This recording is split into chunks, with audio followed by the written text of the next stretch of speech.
No dobre, tak pár známych chcelo, aby som im natočil príbeh tohto auta. Toto auto som pracovne nazval Labutienka. Ani sám neviem prečo, možno preto, že je také vysoké. Stálo pár korún doslova. Má pár chýb, na to sa ideme teraz kúknuť. No a prečo som ho kúpil, je už bolo vidieť.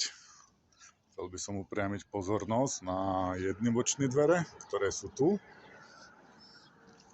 A keď obídeme toto auto, tak uvidíme tu druhé bočné dvere. No a ešte si môžeme spočítať výšku toho auta, ktorá je fakt, že brutálne vysoká. Takže ja mám taký falošný 1,80 m, nedočiahnem nahor ani keď som v kabíne. No, prečo to auto stálo pár korún? Ten príbeh je jednoduchý. Okrem toho, že je takto krásne hnilé, čo bude vlastne témou ďalších nejakých mojich videoreportáží, nazvime to tak. Robím si to pre seba. Tak, bolo nepojazdné, nešlo naštartovať, okrem svojho veku, teda a prasknutého čelného skla. Je možno vidieť, že tá karoséria nie je úplne v najlepšom stave. Teraz si idem vyskúšať sám svoju šikovnosť, či to v dobrom stave niekedy bude. Chcel by som to mať ako rybárske auto.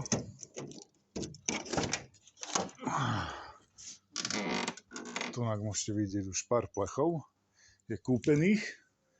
Tak a z tohto priestoru ešte raz asi takto vysokého, proste mi tam chýba hodných pár centí, aby som sa dostal až hore. Chcem spraviť obytné auto, a.k.a. rybárske auto.